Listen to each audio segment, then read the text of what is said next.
Yes, folks, how are we going? Vasily's Garden here. This is Karen, that's Vader. Say hello, puppies. Hello. We're here to pull up some of these onions. Now, these have been growing here for a number of months, if not years. There was a big clump of them. I let it go to seed, as I've done here with the basil. So we love harvesting our own seed. This is our basil seed. Have a look at that. And we sprinkle the love around. If it germinates, great. If it doesn't germinate, well, we try again, because you never give up. That's the whole thing. So we're going to pull out the seed later on. But for now, we're talking onions. These have been in here for a long time now. They're starting to rot out because I left them in there for too long. This one's died back. This is a spring onion, but the flower's gone on it because we've had it all drop its seed over there, which is great. But this little clump here, in the past, they were flat whites onions. So they're not the big brown ones or round ones. These are a flat white one, but they're clumping up like that, and I dare say they're not going to be huge, but let's give it a go anyway. Not forming, not forming. It's okay. We don't give up.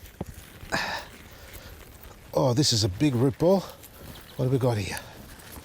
Now, onions love a nice friable soil mix. That's a good root system on that. Have a look at that.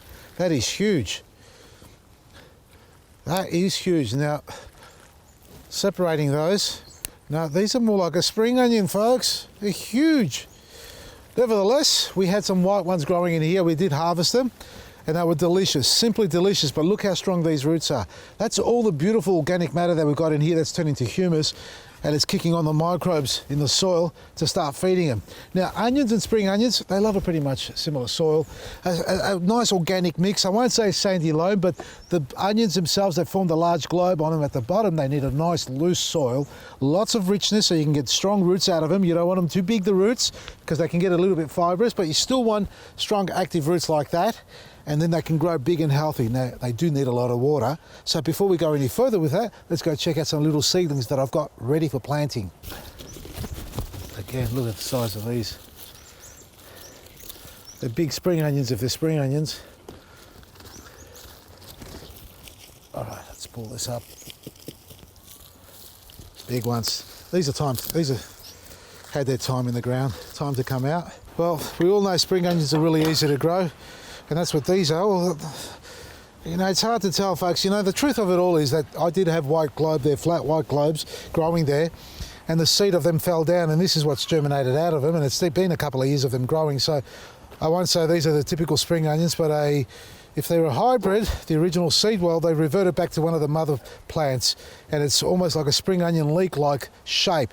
Now, these are going to be taken to the kitchen, but what we've got in here, a lot of baby brown onions and white onions as well growing. They've been in the punnets, these little punnets here, for a few months. Now they've overgrown in the punnet, meaning they've been in there too long. And they'll stop growing and forming, A, for cold weather, B, for space in the punnet itself, and C, obviously lack of nutrients. But we've still got a strong healthy root system on that, so they need to go in the ground. They need, like I said earlier, a nice organic mix. You can have a sandy loam based soil if you like. You don't want it too acidic. You want it to be on the neutral side, slightly alkaline, which is a better way to grow them. That way you'll form a nice big strong globe.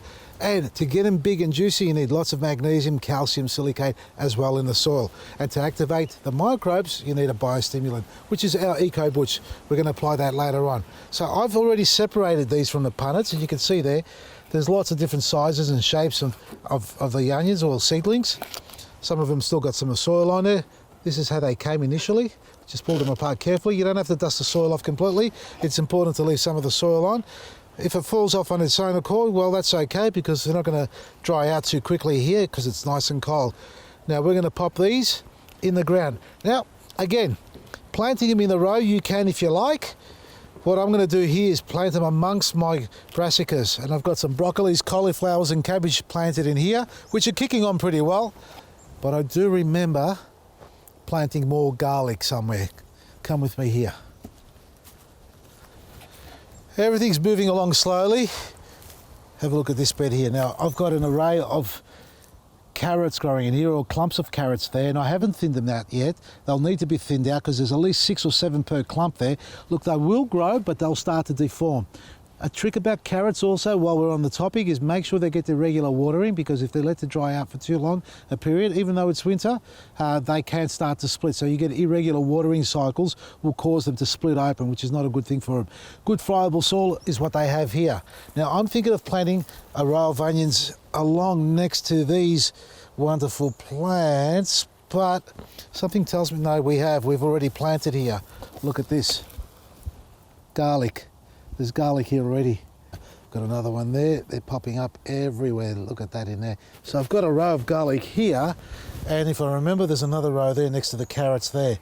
So we can't plant here, because this is my little pathway, folks. I'm going to plant it between my lettuce. There's plenty of spaces there because the bloody birds have dug half of them out. So we're going to go. I should get my dibbler. Well, this is technically a dibbler, isn't it? A little poker. So I'm going to plant in between. You can see how they're getting chewed up. The birds are constantly coming in here in the morning and digging around, scratching around in the soil, because that's our planting mix underneath. Have a look at it. It's mixed in with the straw there on top of it, and it's got some organic matter, which is our superfood, compost, manure in there as well. So that's our little mixture there, and we've topped it up with the straw on top. So I'm going to plant in between here because I've replaced a couple of plants there. We've got dandelions, we've got kale in here, that's replaced some of the old lettuce. Now we can plant in between each one, simply like this, between the lettuce. We can pop one or two. Well, the bulb will grow anywhere between 5 centimetres, I mean even 8 centimetres, let's not say 10 centimetres, that's quite large, it'd be great. So we don't want to plant 2 there because that's going to be too close. So we'll just open a little hole and pop one in here, like that. Push the roots down carefully. Done. So there's one onion there, and we'll go along there and alternate between all the lettuce and the kale. Let's have some fun. This soil here, have a look how soft that is. See that? I'll just push it in. I'm not even trying to push it in. You can see that. If I want to do it one more time, index finger, almost, yeah. So it's nice and loose. You want that looseness in the soil, the aeration in it, so that the bulb can form properly. You don't want it too acidic because that'll cause the bulb to stay small and grow a lot of hairs on it, hair-like roots, which is what happens when there's too much acid in the soil. So you want a nice friable soil to be loose, at least to 100 mil, 150 mil depth, so that bulb can form comfortably. You want lots of mulch on top and organic matter. And as far as the weather's concerned, yes, it is winter. They're not going to perform the best, but like other bulbs and beans, they're all growing this time of the year, folks. So no harm in getting your onions in there because they're going to take a good 6-9 months for them to grow. So if we count forward, we'll be harvesting March at the end of summer next year, all the way through autumn. If you let them go there any longer, they'll start to form a flower head on top, and then you can collect some seed before you harvest, but you don't want to all go into flower on top. So you can plant some now, and you can even plant a little bit later. They're an all year round plant, and obviously they grow a lot better and faster in the warmer weathers. So warm temperature soil like everything, and at the end of the day, the temperature above ground is cold. We've got a lot of icy winds coming through here, but the soil temperature hasn't plummeted down low as it would have already this time last year. What am I stepping on? Garlic? I better not be. I should have measured this out before I started planting. So the soil temperature isn't as cold as I anticipated it to be this time of the year, but which is a good thing for the plants and even better for the birds. Look at this. Hasn't even been in the ground a week. They've already chewed all the leaves off. 1, 2, 3. This is kale, folks. I'd like to protect it, which I could put a cup around it like I've done on the other side, and I haven't done it to all of them, and obviously, as you can see, the ones that have got it are performing really well. Have a look at some of those. They're punching out already on top there. So they're really, it's almost like a little mini hothouse for them as well, folks. So there are a lot of benefits as far as when you're putting a plank guard around them, be it all the wax cardboard that I've got there, because it keeps the heat in a little bit more, stops the pests from getting to them, or deters them, doesn't allow them to get into them too easily. And at the end of the day, they grow quicker, so you don't have to use any insecticides, pesticides, or anything like that, especially snail bait. Although I did put some snail bait, eco-friendly stuff, that's Eradicate Eco. As far as planting your onions, folks, well, in a nice hot position or sunny position, this is as hot as it gets here, except for the little hothouse that I've got over there. And companion planting, well, as the old saying goes, and a good mate of mine says it all the time, whatever you love to eat your food with, whatever goes well on a plate together goes well in the garden together. So we're talking lettuce, Craig, we're talking onions, Craig, garlic, you got garlic chives there, you got kale, broccoli. So onions are basically one of those staple foods that goes in all, mixes well with all types of vegetables, obviously not fruit. So you can plant them next to almost anything if you like, and that's what I'm doing here. And the companion planting is a great way to stimulate the microbiome in the soil, get a bigger colony and more variety of bugs and pests and what do you call them? Microbes, is that what they call them?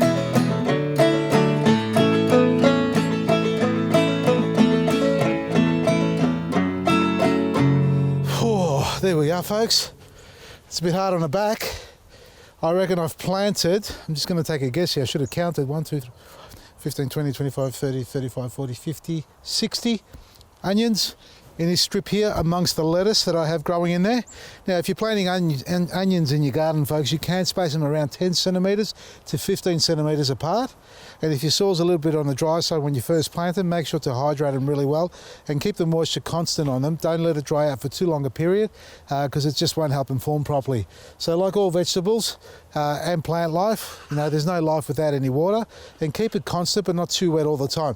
This bed here is quite moist. We actually did hydrate it earlier today with our Eco Bush, so I don't need to water these in now. They're fine till tomorrow. And it looks like the birds have done a great job here digging little holes everywhere. So let's hope they stay there, I don't lose them, and we'll come and monitor them and watch their progress as they develop, just like the rest of these beautiful lettuce plants that we have growing on in here.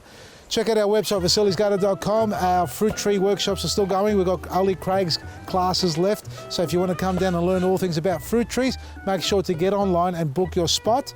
There's only the 13th, 20th and 22nd available, folks. That's of July. Held here at the property with Craig and myself. Otherwise, our end of financial year sale is ending by the end of the month. Take advantage of up to 70% off everything online. Enjoy yourself. From me, Vasili, Maresi.